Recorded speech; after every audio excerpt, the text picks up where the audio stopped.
All right, I'm going to do a part two to the video that I just posted a little bit ago that was titled I Was Wrong. So this is going to be I Was Wrong part two.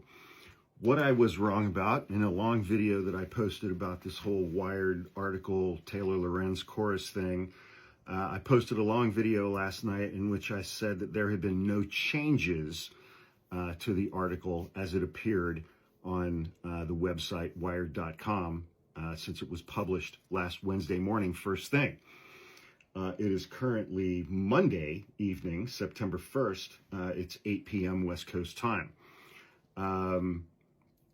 Important clarification. There has been no corrections to that article. There have been a couple of very small additions to that article.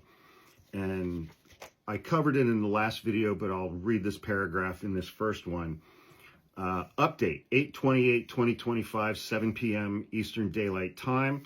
Following the publication of this article, Graham Wilson, an attorney from the Elias Group, Chorus's attorney, the attorney representing Chorus, whose participation in a Zoom call skirting FEC laws, allegedly, was reported upon, and who did not respond to Wired's pre-publication email requesting comment, reached out to Wire on several points. He did not demand a retraction, the attorney representing Chorus. He did not demand any substantive changes to the article, the attorney representing Chorus. He has not filed or threatened to file any defamation lawsuits relative to the article, the attorney representing Chorus. These include whether members of the cohort can publicly talk about working with Chorus and Chorus's connection to good influence, both of which Wired has clarified. I covered those in my last video. We have also included comment from Wilson regarding Chorus's placing restrictions, quote unquote, on content, and whether V from Under the Desk News was included in any Chorus materials. Critically, he did not deny that images, photos of V were included in their pitch deck. He did not deny that images of V were included in Chorus's pitch deck, along with language accompanying her images that said, "We have access to V while you do not." He did not deny that. He said, "We have no record of that." Language is important. He didn't say it didn't happen. Anyway, let's talk about other things in the article that the attorney representing Chorus did not deny, did not demand to be retracted, did not demand to be withdrawn. He had no problem with the following paragraph. The content center creators from Chorus, the nonprofit arm of a liberal influencer marketing platform, came with some strings. Among other issues, the contract mandated extensive secrecy about disclosing their payments and had restrictions on what sort of political content the creators could produce. Graham Wilson, the attorney for Chorus, did not deny anything in that paragraph about the contents of the contracts involved. Creators told Wired that the contract stipulated they'd be kicked out of and essentially cut off financially if they even so much as acknowledged that they were part of the program. Some creators also raised concerns about a slew of restrictive clauses in the contract. Graham Wilson, the attorney for Chorus, had no problem with that paragraph. According to copies of the contract viewed by Wired, the creators signed, the influencers are not allowed to disclose their relationship with Chorus or the 1630 Fund, or functionally that they're being paid at all. The attorney representing Chorus did not demand any changes to that paragraph. But following the initial outreach, many creators expressed concern about some stipulations. According to copies of the contract viewed by Wired, creators in the program must funnel all bookings with lawmakers and political leaders through Chorus. Creators also have to loop Chorus in on any independently organized engagements with government officials or political leaders. The attorney representing Chorus did not demand any changes to that paragraph. Quote, "If I want to work with another politician, I have to fully cooperate with them," said one creator who was offered the contract but ultimately declined to take it and asked not to be named. Quote, "If I get Zoran Mamdani and he wants to do an interview with me, I don't want to have to give that to them." Close quote. The attorney representing Chorus did not demand any changes to that paragraph. Elizabeth Dubois, an assistant professor and university research chair in politics, communication, and technology at the University of Ottawa, who has researched the ways influences are reshaping U.S. political system, says that, quote, "We are seeing influencers being pulled into these dark campaigns or shadow campaigns where some legal aspect is murky at best. Sometimes it is clear that influencers are being used to, for example, evade spending limits. I think that we need to remember that for democracy to thrive, we do need transparency around who is paying for political messages." Close quote. The attorney representing Chorus had no problem with that language. Don Hyder, the chief executive of the Marcola Center for Applied Ethics at Santa Clara University, says that the outlined restrictions violate ethical norms. If the contract for getting money from a particular interest group says you can't disclose it, then it's pretty simple. You can't take the money, he says. We're living in an era where a lot of powerful people have basically taken the rule book and thrown it out the window, close quote. In addition to that, by the attorney representing Chorus, Graham Wilson maintained in a post-publication email that, quote, "Creators are free to work with other groups or take on other partnerships outside of the Chorus program, not politicians," remember what I read earlier, "and say whatever they want as a part of that work or on their own." That appears to contradict the terms of the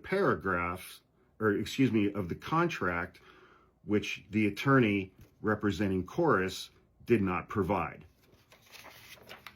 Nobody from Chorus has published that contract publicly, which brings me to my last point. Why am I still talking about this? As I said at the end of my last video, this is a magazine article. This is a magazine article that said things that a lot of you don't like about people you've never met before, but with whom you have incredibly creepy and weird parasocial relationships. Over the last 5 days, I've been doxed twice by former mutuals. I've received threats. I've had death threats. I've had any number of people on this app making videos about me, about what an absolute piece of shit I am, because I disagree with you about a magazine article. Yeah. Welcome to the left, everybody. Welcome to the left. Get in line or we will destroy your entire fucking existence. If you want to come for me, come for me. I dare you. I am not the person that I was 2 years ago when I got doxed and fired from my job. I am not in the same position that I was in 2 years ago when I got doxed and fired from my job. You think you can come for me? Do it. Aaron Ninetoes, who got extremely upset on Thursday when I didn't respond to his, dozen text messages demanding that I do all kinds of shit because he thought that he's the morality police of the left and had the right to dictate how I make my content and what I talk about, what I say, and how I say about it, began a video on Saturday night by using my real name. My brother Falcon, God love him, I fucking love that kid, began a DM thread with Aaron and absolutely shredded him in that DM thread, which I have a copy of. So I'll take this moment to say, fuck you, Aaron. I texted you and told you exactly what I think of you. Then, today, people in comments on his videos started doxing my brother over a magazine article that we disagree with you about. Again, welcome to the left. You want to come for me? Come for me. You come for my brother or other people that I care about, I will use every tool and resource and database and investigator that I have at my disposal, and I will find you. And I will levy upon you every consequence available to me under the law. You can count on that. I've been doing this for 27 fucking years. I'm better at it than you are.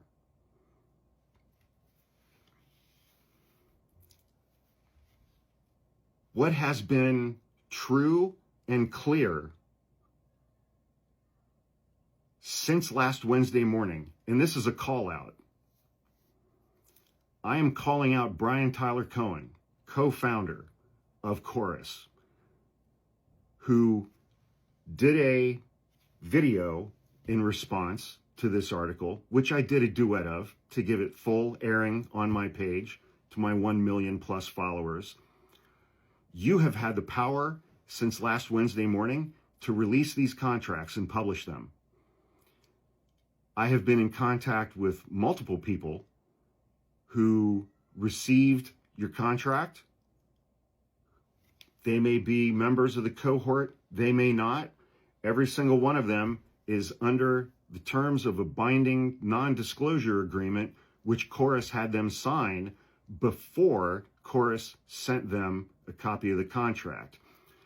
You, Brian, have the power to release any or all of these creators from those non-disclosure agreements so that they can publish the contracts that they signed or didn't sign in some cases. Chorus and Brian Tyler Cohen have the power to release these contracts and to release these creators from their non-disclosure agreements, neither of which Chorus or Brian Tyler Cohen has done. The people who have come after me over the last 5 days, I will say this quite plainly. You fucked with the wrong guy. This was a magazine article that I found to be interesting, and I talked about it last Wednesday. Then I saw the responses from the creators involved and from Chorus and from Brian Tyler Cohen. Then I was on the receiving end of the shit that I've been through over the last 4 or 5 days from the people who support them. I am calling on Brian Tyler Cohen to release these creators from their non-disclosure agreements. I am calling on Brian Tyler Cohen and all of these creators to release their contracts and publish them publicly so that we can compare them to the article that was written by Taylor Lorenz. You made a video saying that her article dramatically misrepresents the terms of those contracts. And I don't care what Attorney Wilson says that creators are permitted to do outside the scope of that contract. He's an attorney. He knows that modifications to contracts have to be in writing. So if those modifications were made in writing, I would like to see those too.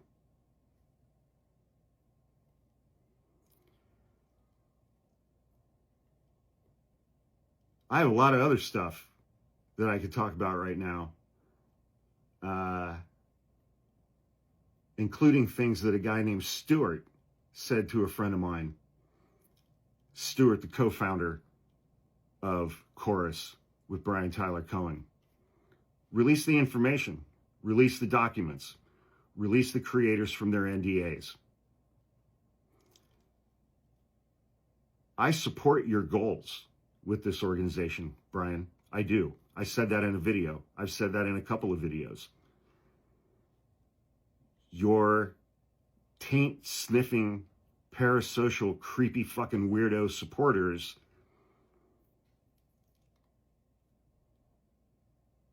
have caused me to shift my position in some ways relative to this article and this experience.